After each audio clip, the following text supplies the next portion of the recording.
arabe. Pardonner est un acte très difficile, dit-on. Mais tout d'abord, qu'est-ce que pardonner? Le terme de pardon est issu du latin perdonare, signifiant donner complètement, faire grâce, ne pas tenir compte d'une faute. Pardonner, c'est donc faire grâce à quelqu'un, nous ayant offensés, ne pas tenir compte de ses actes passés. Dans l'Évangile, lorsque l'apôtre Pierre demande à Jésus combien de fois il faut pardonner, celui-ci répond 70 fois, 7 fois. Autant dire toujours. L'exemple des textes sacrés est parfois difficile à regarder. Il donne l'impression que pardonner, c'est un acte anodin, simple à réaliser. En réalité, il peut être très compliqué à accorder. Une mère ne pardonne pas facilement au bourreau de son enfant. Peut-être avez-vous connu vous-même des situations de trahison par des personnes que vous estimiez, une brûlure douloureuse, une cicatrice que l'on croit indélébile. Pardonner, c'est souvent difficile. Cela demande de prendre sur soi, d'apaiser les remous de son esprit et de calmer les battements furieux de son cœur. J'imagine que présenté comme cela, ça ne doit pas en donner l'envie d'accorder le pardon. Cela peut sembler irréalisable et synonyme d'une grande souffrance. Pourtant, ne pas pardonner, c'est encore pire. Ne pas pardonner, c'est vivre dans la rancune, dans le ressentiment, dans le ressassement des instants passés. C'est ne plus regarder le présent, mais uniquement se focaliser sur le passé. Ne pas tenir compte des regards suppliants de celui qui vous a blessé, et parfois se priver d'un soutien précieux. N'est-elle pas ici la véritable souffrance? Celle de vivre dans la haine de celui qui vous a blessé? Ne vaut-il pas mieux respirer calmement et en finir avec la souffrance dès le début et prononcer, après un long moment de méditation, un sincère « je te pardonne ». Pardonner, il faut savoir que ce n'est pas oublier. C'est parvenir à apaiser la brûlure causée par autrui. C'est remporter la bataille contre le sentiment d'injustice, de haine et le désir de vengeance. Y a-t-il plus beau combat qui puisse être livré que celui avec soi pour obtenir l'apaisement? Pour avancer encore sur ce chemin de guérison et de pardon, un jour, il est bon de se demander ce que l'on a retiré de positif de son épreuve. J'ai appris à dire non quand ça ne correspond pas à mes valeurs. J'ai plus d'attention et de compréhension pour les autres. J'ai cessé de chercher à me faire valoir. Je me connais mieux.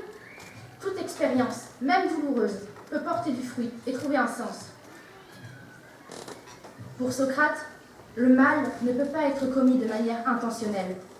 En effet, celui qui commet le mal le fait parce qu'il n'a pas conscience de la portée de ses actes. Son raisonnement n'est pas éclairé. Et de fait, chaque individu agit comme il peut, en fonction de ses contraintes, de ses connaissances, de son éducation, de sa culture, de sa psychologie, de ses instincts ou encore de ses capacités. Ainsi, un comportement agressif ou offensant est toujours le résultat d'une conjonction de causes et d'influences que l'individu ne peut ni connaître ni maîtriser.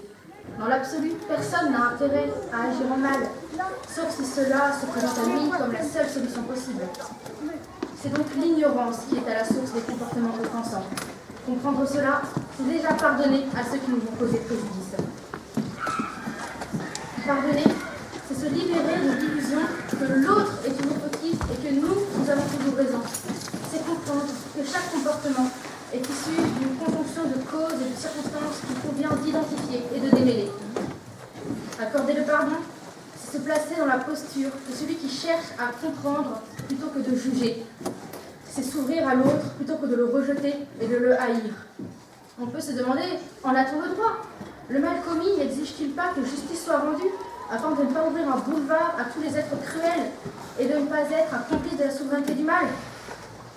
Mais en se disant ça, on peut se dire aussi que l'irréversibilité est le propre des actions humaines. S'il n'y avait pas de pardon, l'enfer serait assuré sur terre. La logique du pardon ouvre des perspectives infinies. Bienveillance, compassion, altruisme, solidarité, harmonie, progrès, paix entre les hommes. Mais le bienfait le plus direct du pardon réside dans l'accès à une existence sereine. Le pardon est la condition de paix intérieure. Songeons aux paroles du Christ sur la croix. « Père, pardonne-leur, ils ne savent pas ce qu'ils font. » Songeons à ces rescapés des camps de la mort, accordons leur pardon à leurs bourreaux. On touche là au mystère du pardon. Par quelle force Un homme peut-il cesser d'en vouloir à celui qui a brisé sa vie? Par quel miracle peut-il cesser de haïr? Seule une grande âme, une âme sauvée des faiblesses humaines, nous paraît capable de s'affranchir de la loi ordinaire des échanges, où l'offense entraîne naturellement la contre-offense pour répondre au mal par un don.